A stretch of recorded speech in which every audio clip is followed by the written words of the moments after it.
귀한 찬양 감사합니다. 다시 한번 우리 삼여전도에게 큰 격려의 박수 보내겠습니다. 네, 감사합니다. 날이 갑자기 추워졌어요. 며칠 사이에 겨울이 된 것처럼. 오늘 새벽 예배 제가 오늘 설교해가지고 나왔는데 여름 정장을 입고 왔는데 몸이 서늘하더라고요. 여러분 지금 춥진 않으시죠? 이제 날씨가 딱 말씀 듣기 좋은 계절이 되었습니다. 오늘 우리가 함께 나눌 말씀은 우리가 너무나 잘 아는 말씀이에요. 꿈의 사람 요셉에 관한 이야기입니다. 지난 주일 오후 예배 때 제가 말씀을 나누면서 기왕이면 우리가 이 연결되어진 말씀이다라고 했는데, 사실 연결은 되지만 제목이 연결할 뿐 어떤 상황도 사람도 말씀의 본문도 다 다릅니다.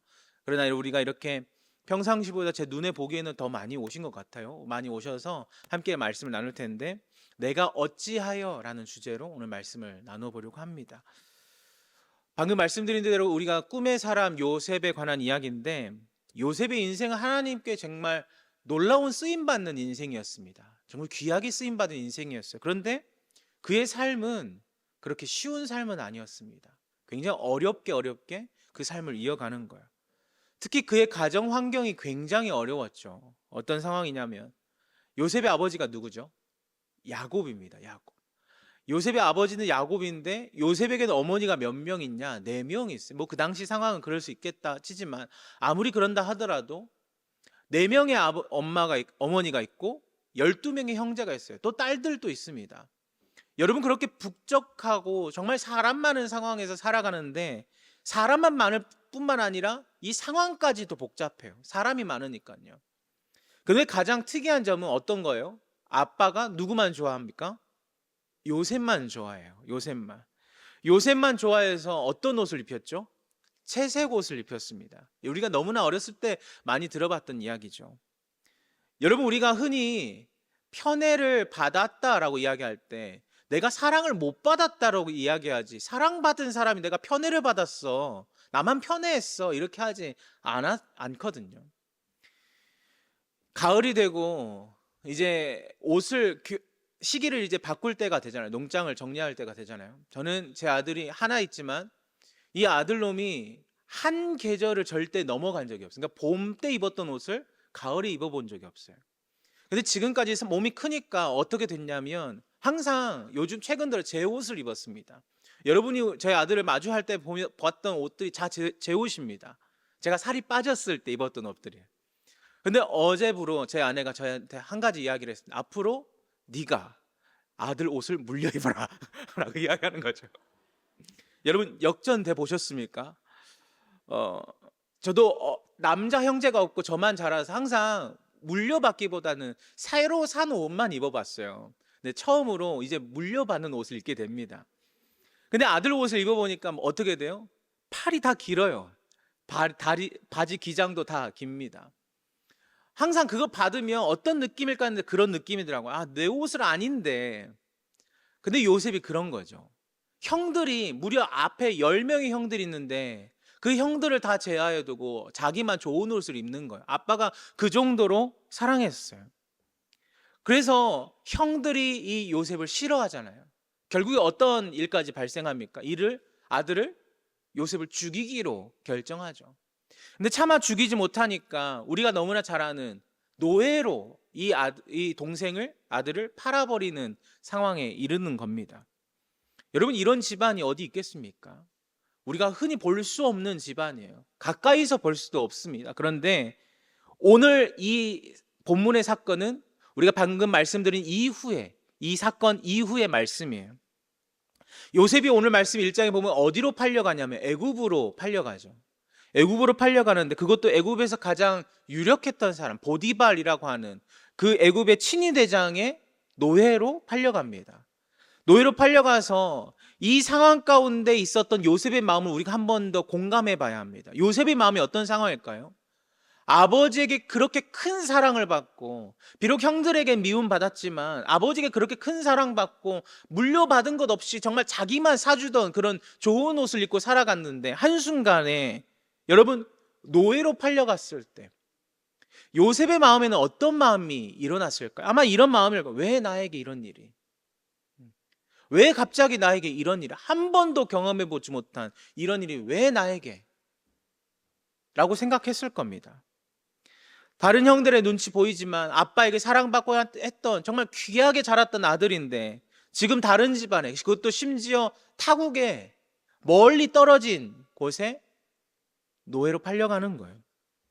이런 일을 경험할 때 우리 인생뿐만 아니라 우리 마음이 힘들어지기 시작합니다.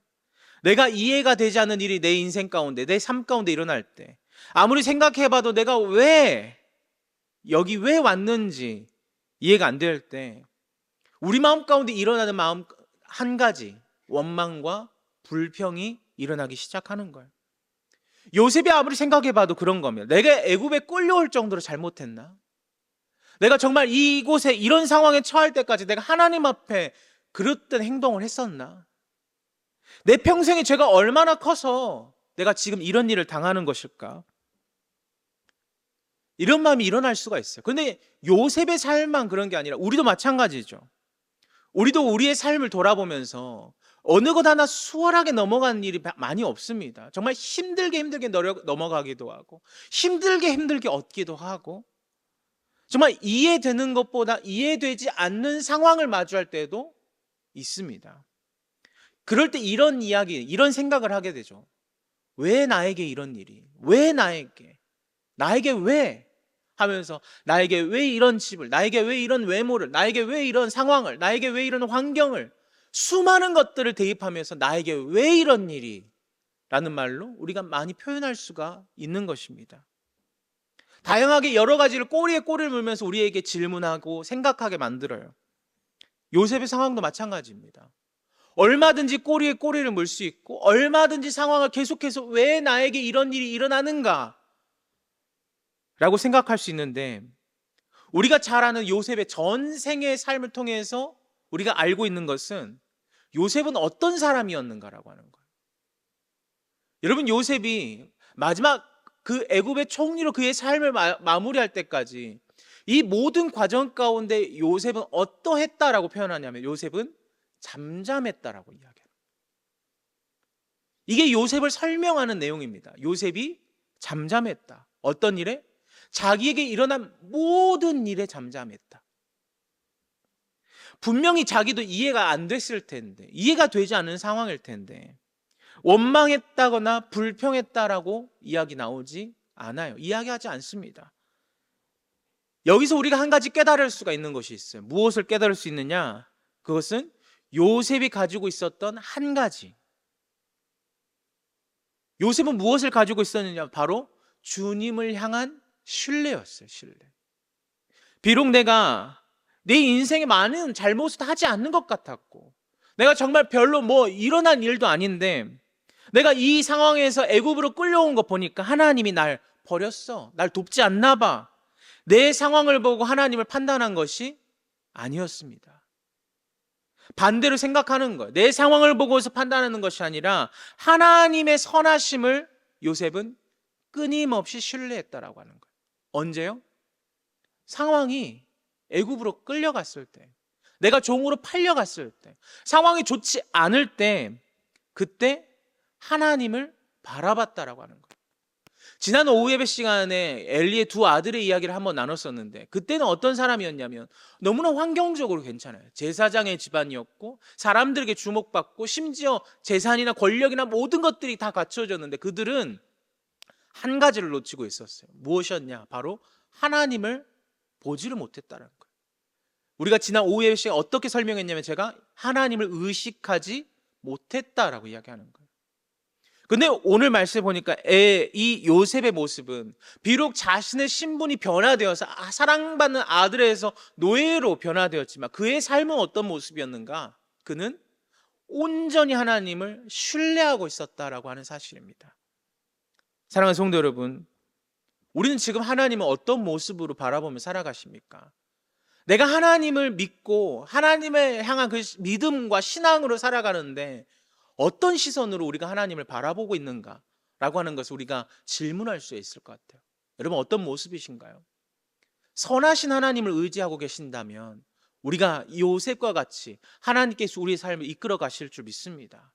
그런데 우리 마음 가운데 의심하고 불평하고 원망하고 나에게 일어난 현실과 상황 때문에 그것을 하나님의 시선으로, 하나님을 향한 시선으로 우리가 판단한다면 힘든 거예요. 여러분, 다른 표현하지 않아도 돼요. 힘든 거예요. 하나님이 우리를 선하게 붙들고 계신 줄 믿습니다.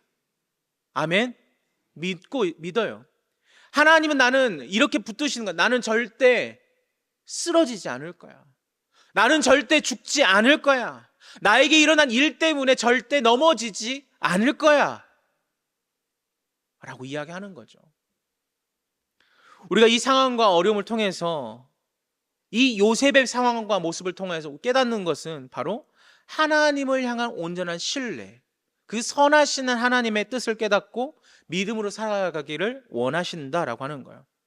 오늘 말씀을 나눌 때 이 내용이 전체를 관통하는 겁니다. 이 말씀을 중심으로 생각하시면서 오늘 이제 본문으로 한번 말씀을 들어가 보도록 하겠습니다.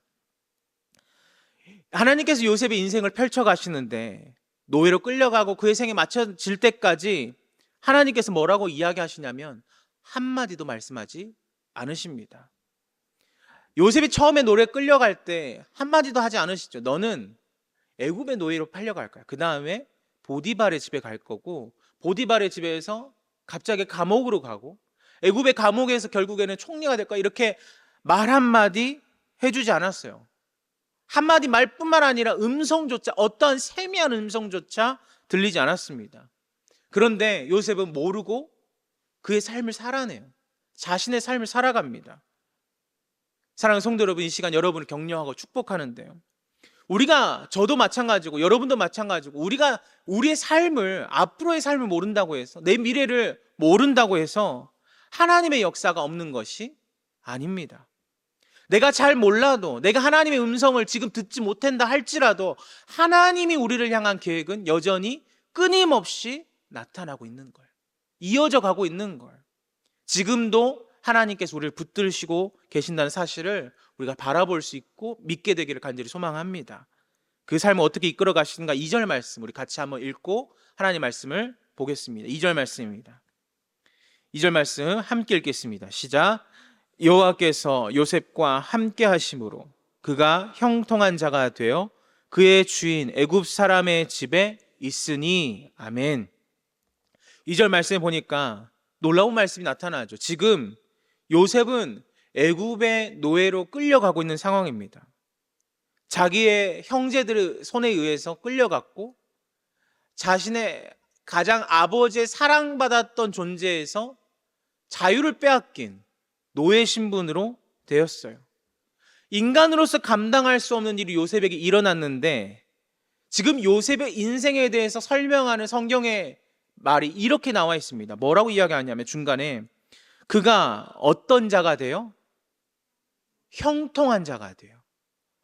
요셉이 형통한 자가 되었다라고 이야기합니다.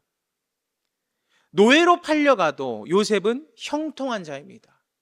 형제들이 나를 팔아도 형통하다는 거예요. 이유는 한 가지, 2절 앞에 말씀에 보니까 이렇게 나와 있습니다. 하나님이 누구와 함께 하심으로? 요셉과 함께 하심으로 라고 하는 거예요. 그렇다면 우리가 이 말씀이 이렇게 해석할 수가 있어요. 형통이 무엇입니까? 여러분, 우리는 형통을 어떻게 이해하고 있죠? 일이 잘 되는 걸 형통이라고 해요. 만사 형통. 이해가 쉽잖아요. 잘 되는 거. 뭘 해도 다 잘 되는 거. 만사 형통입니다. 그런데 형통이 무엇이냐?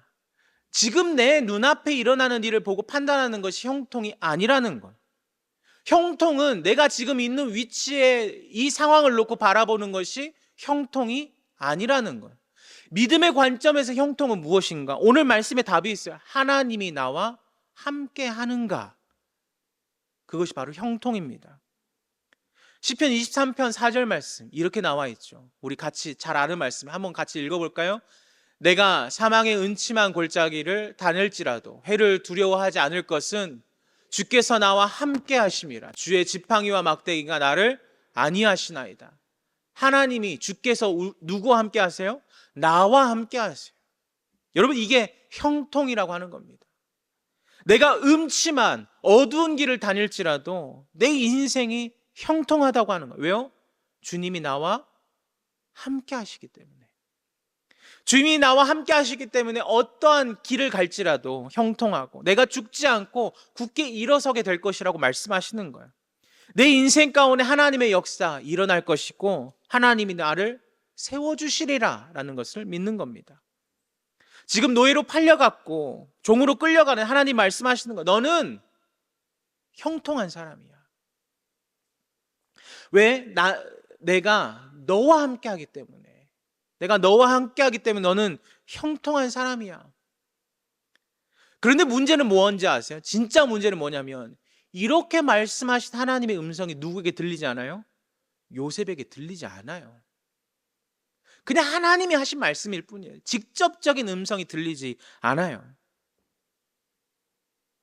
그런데 이런 들리지 않은 음성 때문에 이 일을 받아들일 수 있을까요? 없을까요? 여러분이라면 어떻습니까? 저라면 받아들일 수 없을 것 같아요. 이거 쉽게 받아들일 수 있는 문제가 아니거든요. 아무리 형통한 인생을 하나님께서 인도한다 할지라도 실제적인 음성이 안 들리면, 확실한 증거 없으면 누구든지 주저하고 누구든지 망설이게 돼요. 여러분, 이때 우리는 어떻게 합니까? 이 현실을 벗어나기 위해서 기도하죠. 그런데 아무리 기도하고 기다려도 여전히 상황이 지속될 때가 있습니다. 변화되지 않을 때가 있어요. 지금도 요셉도 마찬가지고, 하나님 저를 좀 도와달라고, 내가 노예로 팔려가는데 하나님 이 상황을, 하나님이 계신다면 나를 좀 도와달라고 이야기하지 않았겠습니까? 그렇게 구할 수 있었을 거예요. 그런데 기도해도 형은 나를 팔았고 자신의 신분은 변화되었어요. 여러분, 아무리 기도해도 여전할 때, 아무리 기도해도 여전히 상황이 바뀌지 않을 때, 그때 어려움을 바르게 볼 수 있는 관점, 믿음의 눈을 가져야 하는데, 관점은 이런 겁니다. 내가 기도해도 우리 인생 가운데 변화되지 않은 어려움이 계속된다면 우리에게 두 가지 메시지를 저는 주고 있다고 생각해요. 첫 번째는 무엇인가? 우리가 그 일을 능히 감당할 수 있다라고 하는 거예요. 고린도전서 10장 13절 말씀은 이렇게 나와 있습니다. 제가 한번 읽어볼게요. 화면을 한번 띄워주시고. 사람이 감당할 시험 밖에는 너희가 당한 것이 없나니 오직 하나님은 미쁘사 너희가 감당하지 못할 시험 당함을 허락하지 아니하시고 시험 당할 즈음에 또한 피할 길을 내사 내가 너희로 능히 감당하게 하시느니라. 아멘. 여러분, 우리가 지금 당한 일이 어려울 때가 있습니다. 내가 지금 겪는 일이 내가 감정으로, 어떤 육체적으로, 상황적으로 견뎌내기 때로는 힘들 때가 있습니다. 근데 그 어려움은 나를 넘어뜨리려고 하는 일이 아니라 그것은 내가 그 시험과 어려움을 능히 감당할 수 있는 사람이라는 뜻이에요. 나는 그 닥친 어려움보다 나는 어떤 사람인가? 큰 사람이라고 말씀하십니다. 나에게 닥치는 어려움은 나보다 크지 않아요. 내가 오히려 크다고 말씀하세요. 물론 나 혼자 해결할 수 있는 건 아니지만 하나님께서 인도하심으로 함께 감당한다면 그거 견뎌낼 수 있다라고 하는 거예요. 두 번째 메시지는 무엇입니까? 어려움이 계속된다, 어려움이 반복되고 있다라고 하는 것은 우리가 너무나 상투적인 이야기일 수도 있겠지만 하나님이 나와 함께하고 있다는 뜻이에요. 하나님이 우리를 향한 계획이 있다라고 하는 뜻입니다. 내가 직면한 어려움 때문에 여러분 많은 어려움을 겪죠. 그런데 하나님이 그냥 그렇게 두시는 것이 아니라는 거예요. 요셉의 예를 들어보면 이후에 나오지만 요셉이 애굽의 종으로 팔려갔고 보디발의 집에서 결국에는 보디발의 아내로 인하여서 어디까지 갑니까? 감옥에까지 가잖아요. 근데 그 감옥까지 가는 상황 가운데 하나님이 어디까지 인도하시냐면 우리가 잘 아시다시피 애굽의 총리로 세워주시는 거예요. 여전히 그가 어디에 가든지, 감옥에 가든지 어디 가든지 노예 신분이에요. 자신의 신분을 보장할 수 있는 것이 하나도 없어요. 그런데 계속적으로 이끌어가는 그 상황을 통하여서 하나님은 선하게 인도할, 결국에 하나님의 뜻을 이루어내십니다. 감옥에 가도 신실하고 어디 노예로 팔려가도 신실하니까 결국에는 하나님이 그 위기를 돌파하는, 정말 이스라엘과 온 나라가 어려움 가운데 빠져 있을 때 이 어려움 가운데 대안이 되는 사람으로 요셉을 세우시는 것처럼, 내가 비록 어려움을 당하고 정말 이 일이 나에게 반복되고 어려움이 계속되지만 하나님이 나를 이렇게 이끌어 가신 이유는 한 가지예요. 뭐예요? 요셉과 같이 머지않아서 우리에게 하나님의 뜻을 맡기실 거라는 사실인 줄 믿습니다. 여러분, 이거는 단순히 다음 세대에게만 일어난 일이 아니죠. 누구에게 일어나는 일입니까? 바로 믿는 우리에게 일어나는 일이에요. 여러분, 지금 우리에게 아무 상관없는 것처럼 들릴 수도 있습니다. 왜요?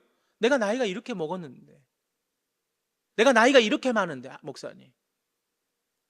그런데 여러분, 우리의 믿음의 진가는 어디에서 나타나냐면 지금 삶의 자리에서 나타나는 거잖아요. 제가 예전에 교회에 있을 때 교회가 정말 어려움에 빠지니까, 교회가 어려움에 빠질 때 저는 그렇게 생각했어요. 그래, 차라리 이럴 바에, 우리 교회가 이럴 바에는 어려움에 빠져가지고 정말 미친 듯이 한번 서로 싸워가면서 갱신을 한번 이루어왔으면 좋겠다. 속으로 어린 전도사 시절에 그렇게 생각했어요. 그런데 진짜 그런 일들이, 내가 생각했던 일들이 눈앞에 딱 나타나니까 어떻게 되는지 아세요? 두렵더라고요. 무서워요. 여러분, 내가 말한 대로 되니까, 그대로 모습이 보여지니까 두려워요. 그러면서 기도했던 것이 한 가지였습니다. 하나님, 누군가 한 명이 하나님의 뜻을 선택하게 해달라고. 여러분, 우리가 이렇게 믿음으로 살아가지만 지금 이 순간에 나에게 어떤 신앙의 어떤 도전들, 믿음의 도전들이 딱 나타났을 때 여러분, 지금까지 살아왔던 믿음의 모습대로 반응하실 수 있으십니까? 그거 자신할 수 있으세요? 누가 말 한마디 콕 찔러도 더 날카롭게 반응하지 않으십니까? 누가 콕 찔러도 더 날카롭게 흥분하면서 더 예민하게 반응하지 않으십니까? 저도 그렇거든요. 저를 매일마다 시험 들게 하는 사람들이 있어요. 저는 담배를 피우지 않기 때문에 저희 집 앞에서 담배를 피우는 사람들, 그 사람을 보면 정말 화가 머리끝까지 치밀어요. 예전 같으면 한번 속 시원하게 이 새끼 저 새끼 하면서 싸우겠지만 진짜 많이 참아요. 저희 아내가 저를 보면서 점점 사람이 되어가는구나. 여러분, 우리도 그렇다고 하는 거예요. 나에게 피해 주면, 어려움 주면 믿음이 더 작아 쪼그라들어요. 여러분, 하나님께서 이 어려움을 반복하시면서 정말 해결되지 않을 것 같은 문제를 우리 가운데 불어넣으신 이유는 무엇일까요?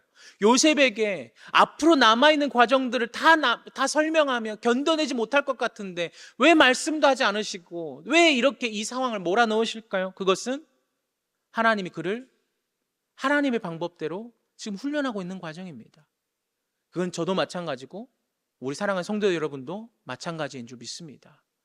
믿음으로 진짜 반응이 일어나기를, 내 감정과 내 상황과 내 현실대로 반응하는 것이 아니라 하나님의 말과 하나님의 방법대로 일어나기를 원하시는 거예요. 6절부터 8절 말씀 보면 방금 그 일이 일어납니다. 요셉의 집에서 평탄할 것 같은데 요셉의 집에서 이제 그 보디발의 자리를 딱 잡게 되자 어떤 일이 일어나냐면 유혹이 다가와요. 어떤 유혹입니까? 성적인 유혹이었어요. 보디발의 아내가 있었는데 성경에서는 자세히 설명하지 않지만 그녀는 요셉에게 굉장한 관심이 있었던 건 분명해요. 성경에 나와 있잖아요. 근데 이 아내가 보기에 요셉이 너무나 일을 잘하고 용모도 빼어나고 예뻤다라고 이야기하는 것처럼 괜찮은 거예요. 그러니까 어떻게 하냐면 성적인 유혹을 하면서 요셉을 유혹합니다. 요셉의 입장에서 보면 그거 거절하기가 어렵거든요. 왜 거절하기가 어렵습니까? 나이를만 봐도 알 수 있어요. 오늘 말씀의 앞에 말씀 37장에 요셉이 그때 나이가 대략 몇 살이었다고 이야기하냐면 17살 때 이야기부터 시작합니다. 그러면 대략 어느 정도 시간이 지났다 할지라도 20살 이내였을 거예요. 여러분, 혈기왕성할 때, 아무리 그때 당시에 삶이 지금보다 빨랐다 할지라도 여러분 얼마나 혈기왕성할 때입니까? 그런데 그런 유혹을 어떻게 해요? 이겨내고 있어요. 여러분, 보디발의 이 집안의 권력 구조로 봤을 때 아내가 그 요셉에게 하는 이 유혹을 받아들이면 괜찮습니다. 오히려 더 편해질 수 있을 것 같아요. 인간적인 시선으로 봤을 때. 왜요? 주인이잖아요. 아무리 아내이지만 주인이거든요. 그러니까 그거 받아들이면 편할 수도 있어요. 그런데 요셉이 이걸 거절합니다.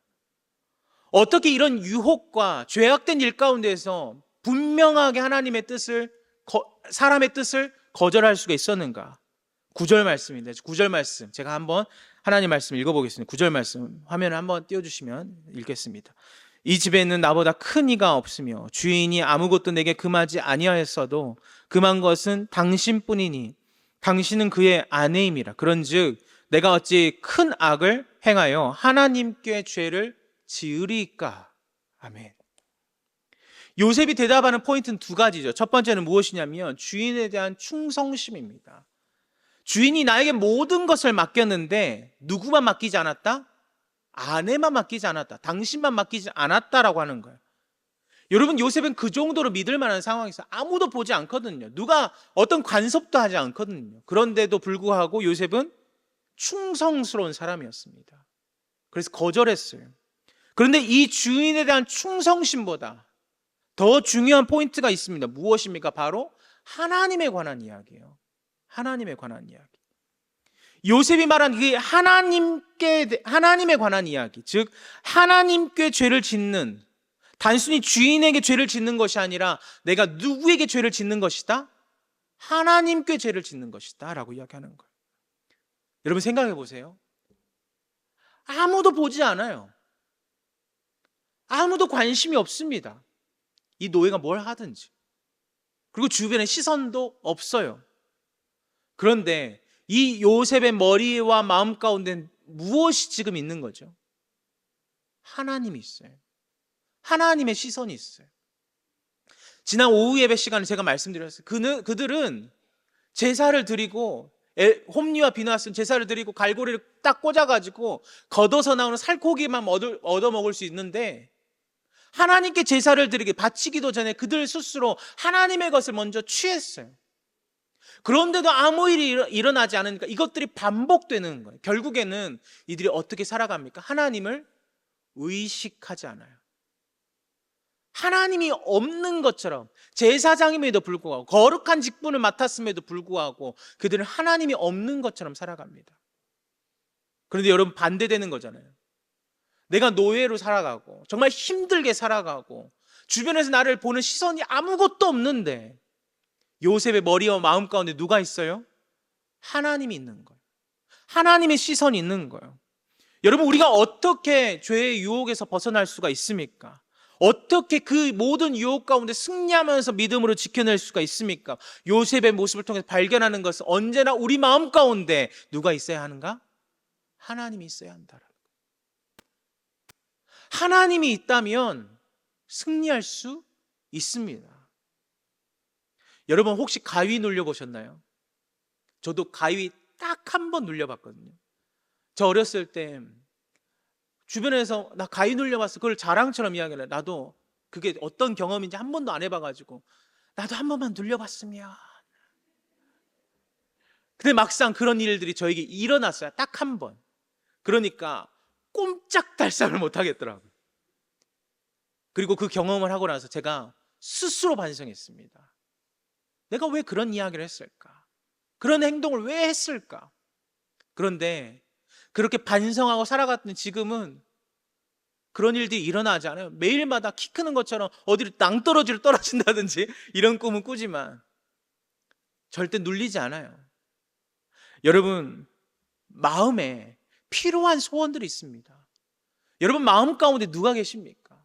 하나님이 있어야 하는 줄 믿습니다. 하나님이 자리 잡고 있어야 돼요. 여러분, 지금 이 자리 가운데 아무도 없고 여러분만 있다고 하더라도 누가 보고 계십니까? 하나님이 보고 계세요. 사람의 시선이 저기 CCTV가 보는 게 아니라 하나님이 보고 계세요. 저도 그 안에서 자유로운 영혼이 아닙니다. 저도 죄악 가운데 있고 매일마다 반복된 죄의 상태에 머무를 때가 더 많이 있어요. 그럼에도 불구하고 그것을 돌이켜서 하나님이 함께 하시는구나 라고 믿음으로 살아가야 하는 거예요. 죄악된 순간에 인지하지 못하다가 그 일이 지나고 보니까, 생각해 보니까 하나님이 있다 라고 생각하지 않게 되길 원합니다. 하나님이 지금 우리와 함께 하시면서 우리를 바라보고 계세요. 우리 마음 가운데 하나님이 있어야 합니다. 사랑하는 성도 여러분, 하나님을 기억하시는 우리 대광의 모든 성도님 되시기를 간절히 소망합니다. 13절부터 20절까지 말씀을 제가 오늘 사실 39장 전체를 읽고 싶은 시간이 없으니까 그냥 집에 가서 한번 13절부터 20절까지 말씀 한번 읽어보세요. 요셉이 믿음을 선택했잖아요. 하나님을 선택했어요. 하나님께 죄를 지을까봐 그가 하나님 그 유혹까지도 뿌리쳤어요. 그런데 그 다음 일이 어떤 일이 일어나냐면 이런 거예요. 그는 결과적으로만 말하면 어디에 갇히죠? 감옥에 갇히는 거예요. 애굽의 감옥에 갇히는 겁니다. 여러분 이상하지 않나요? 정직함을 선택했어요. 하나님 앞에서 정직함을 선택했는데 결과가 내가 오히려 더 받아들이기 어려운 결과입니다.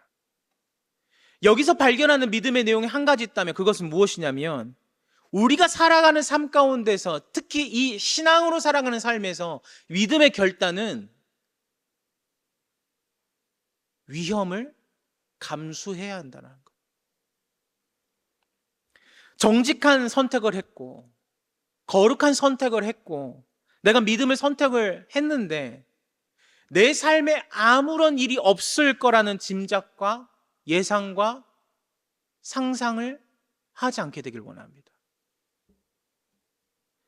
그렇게 어려운 상황을 뚫고 믿음으로 살아가고 선택했는데 나에게 불이익이 다가올 수 있는가? 있다라고 하는 거예요. 받아들이기 어렵지만 있다라고 하는 겁니다. 오늘 본문이 그걸 말해주고 있어요. 오늘 말씀이 그걸 말해주고 있는 거예요. 죄악을 피하고 거룩함을 선택했는데 더 큰 어려움이 찾아왔습니다. 오히려 노예 때는 그나마 어디 바깥에라도 나갈 수 있는데 진짜 완전히 자유를 빼앗긴 죄수가 되어버렸어요. 그 말씀을 대하고 있는 우리에게 하나님이 주신 질문이 한 가지 있다면 이런 거예요. 그럼에도 불구하고 너는 정직함을 선택할 수 있겠느냐? 라고 물어보십니다. 여러분 그때 어떻게 대답하시겠습니까? 위험을 감수하고 그 불이익을 감수하고 하나님이 원하시는 선택할 수 있으신가요? 주저함이 있죠. 왜냐하면 불이익을 당한다는 그것 때문에 주저함이 있습니다. 그런데 우린 다시 한번 믿음으로 바라보지만 선택해야 합니다. 요셉이 믿음으로 결단했는데 감옥에 갇혔고 상식적으로 절망적이고 나쁜 상황이에요. 그런데 말씀에 보니까 감옥에 갇힌 일에 대해서 오늘 성경 말씀이 이렇게 표현합니다. 여러분이 성경을 펴시고 우리 21절부터 23절까지만 한 번 더 읽어보겠습니다. 21절부터 23절 말씀 화면도 보시고 성경도 보시고 함께 읽겠습니다. 시작. 여호와께서 요셉과 함께 하시고 그에게 인자를 더하사 간수장의 은혜를 받게 하시며 간수장이 옥중 죄수를 다 요셉의 손에 맡김으로 그 재반 사물을 요셉이 처리하고 간수장은 그의 손에 맡긴 것을 무엇이든지 살펴보지 아니하였으니 이는 여호와께서 요셉과 함께 하심이라. 여호와께서 그를 범사에 형통하게 하셨더라. 아멘. 여러분 분명히 실패했고 거룩함을 선택했는데 오히려 절망 가운데 있는데 세상에서 보기에는 절망이고 실패했는데 하나님이 전혀 다른 이야기를 하십니다. 23절 말씀 보니까 앞에서도 이야기하지만 마지막에 뭐라고 이야기했어요? 그의 인생이 어떻게 했다? 형통했다라고 이야기하는 거예요. 왜요? 왜 형통합니까? 누가 함께 하시기 때문에? 하나님이 함께 하시기 때문에 그의 삶은 형통했다라고 하는 거예요. 그가 노예로 팔려가도 형통하고 죄수로 잡혀가도 형통하고 그가 어디에 있든지 하나님이 함께 하시기에 그는 형통한 삶을 살아냈다라고 하는 겁니다. 여러분 그것이 하나님께서 그의 요셉의 삶을 보증해 주신 하나님의 한 가지의 말이에요. 여러분은 어떤 말씀을 하나님께 듣길 원하십니까? 지금 이 자리 가운데 우리 효린이가 가장 어린 나이잖아요. 가장 어린 우리 효린이가 어떤 말을 들어야 할까? 하나님께서 그의 삶을 형통하게 인도하셨다. 이 자리 가운데 어린 자녀뿐만 아니라 가장 나이가 많은 분을 선택하면 기분이 서로 그러니까 우리 모두에게 하나님께서 무엇을 말씀하십니까? 하나님이 그와 형통했다.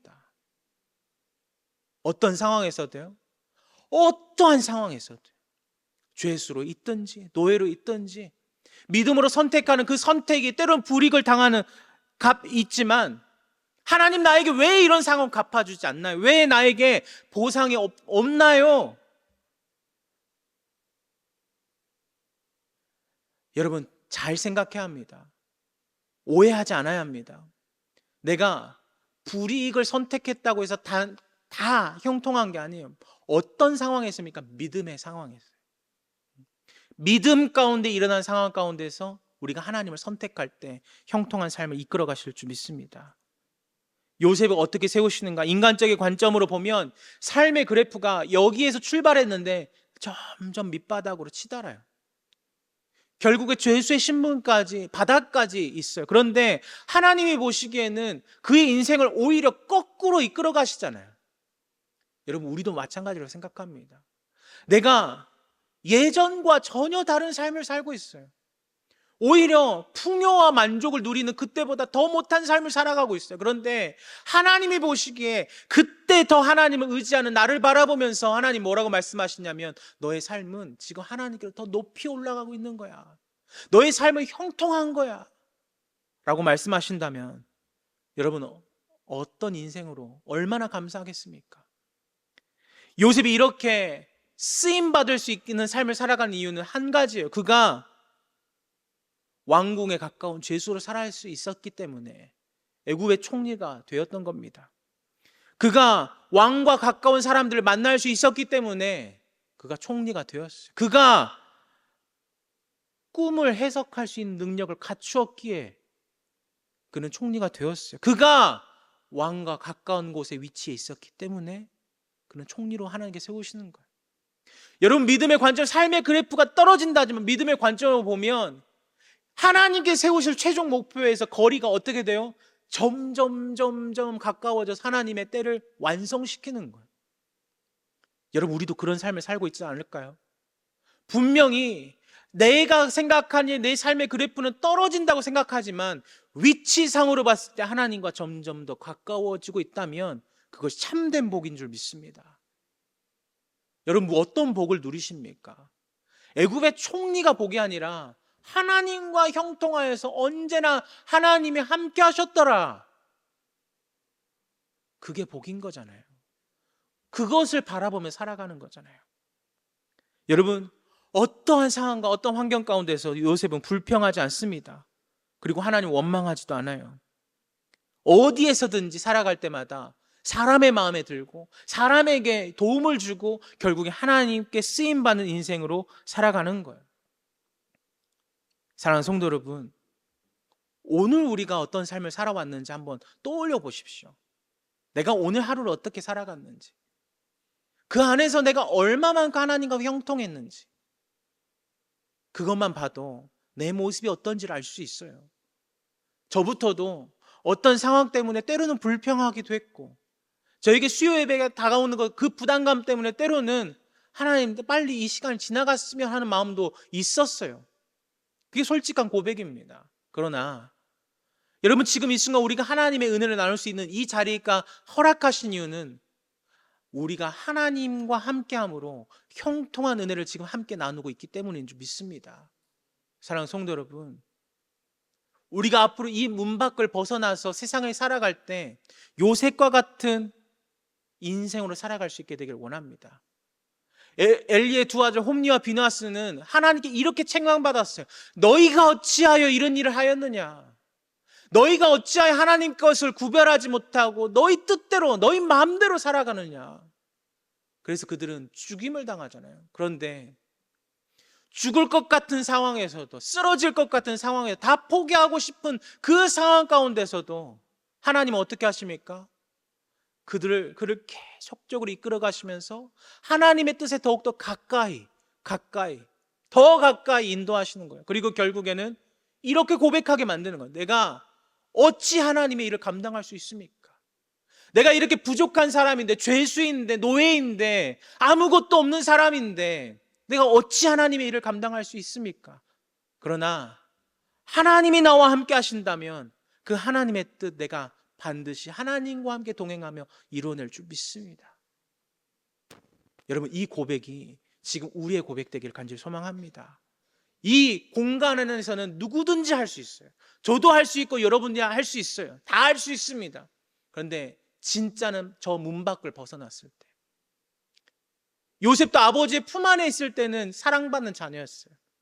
근데 세상에 나가니까 그는 아무도 보장받지 못한 삶을 살아가는 것처럼 우리도 마찬가지. 세상에 살아가면 이 신분도 사라지고 어떤 모습도 지위도 사라져가고 나의 삶의 형편에 맞게 살아갑니다. 그때 한형통하신 하나님과 함께 동행하며 언제나 하나님과 함께하는 은혜가 있게 되기를 간절히 소망합니다.